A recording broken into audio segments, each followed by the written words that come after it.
Fue ese silencio en los 11 iniciales, esa suspense constante pese a los destellos o el posterior debate encendido en redes sociales para no darle continuidad pese a anotar golazo tras golazo en cada aparición. Y podríamos seguir enumerando diferentes escenarios hipotéticos, pero más allá de lo que ha insinuado Arda Güler para encender la ilusión del Bernabéu, hay detrás toda una realidad oculta acerca de este jugador que no entiendo muy bien por qué nadie está contando con la contundencia de vida. Esa sucesión de partidos sin protagonismos del turco todos la conocemos ya y siempre dejaron entrever que esa promesa inicial, a medida que avanzaba la temporada, acumulaba cada vez más interrogantes. Y aunque su posición nunca estuviese del todo clara, puede ser algo normal, si todos tienen derecho a preguntarse, siempre y cuando fundamentemos esas preguntas en lo que vemos sobre el terreno de juego. Así que dicho esto, quise analizar y comparar para saber si verdaderamente Arda Güler tiene motivos para generar la expectativa que genera, y por qué no decirlo, lo que ha mostrado en sus contadas oportunidades. Porque seamos claros, hablamos de un jugador que en tan solo 1471 minutos ha firmado 5 goles y 9 asistencias. El gol, ese bien tan preciado, parece brotar de sus botas con una naturalidad asombrosa. Es cierto que Güler llegó a un equipo con una estructura definida, pero al fin y al cabo es un centrocampista ofensivo y como tal crea y desequilibra. Quise fijarme en sus números y compararlos con el rendimiento de sus compañeros.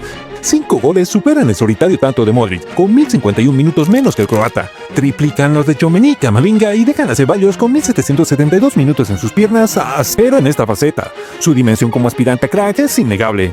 Solo quiero que os fijéis en esos 1471 minutos y le prestéis atención, porque en ellos, sacando la media de datos, se acumulan goles y asistencias que hablan de un potencial realizador incuestionable.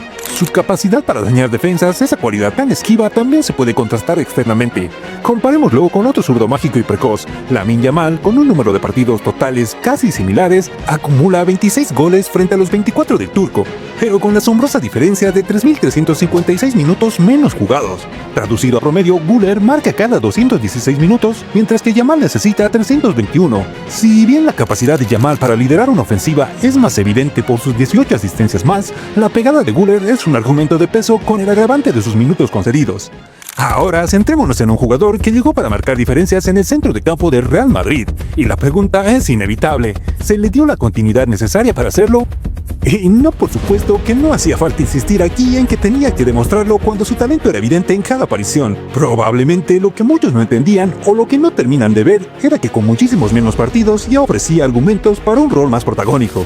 ¿Y cómo es posible sus números siendo él un centrocampista ofensivo en un equipo de la exigencia del Real Madrid y con tan pocos minutos? Es llamativo cuanto menos, participa directamente en un gol cada pocos minutos jugando en el Real Madrid, y el turco sigue y sigue esperando una oportunidad real. ¿Nos hemos vuelto todos locos o qué lectura tiene todo esto? Esa misma pregunta se la podríamos hacer al cuerpo técnico y a Güler le vino bien chupar el banquillo, que resonó con tanta fuerza en la rueda de prensa. Y no quiero que os indignéis sin más por un jugador con esa calidad y ese ostracismo. Quiero que penséis, ¿qué lectura tiene esta gestión de un talento tan diferencial? Yo, Arda Güler, demuestro en cada aparición mi valía, y si Xabi Alonso, un técnico que quiso apostar por mí para el Leverkusen, termina por venir como mi nuevo míster, su visión de fútbol ofensivo y apuesta por el talento joven podría ser el catalizador definitivo para mi explosión en el Bernabéu. ¿Lo entendéis? Sin embargo, no siempre se tiene un Güler de turno dispuesto a aguantar todo lo que vivió el turco.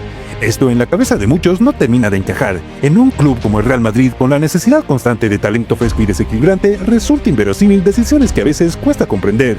Casos de jóvenes talentos con gestiones similares hemos visto antes, y no siempre terminaron de la mejor manera para este club. En este caso puede pesar más las ansias de un chaval por demostrar su valía en el club de su vida y apostar por un futuro donde su talento sea la prioridad para el míster de turno. Pero lo que es más evidente es que su calidad reclama un protagonismo que hasta ahora se le ha negado.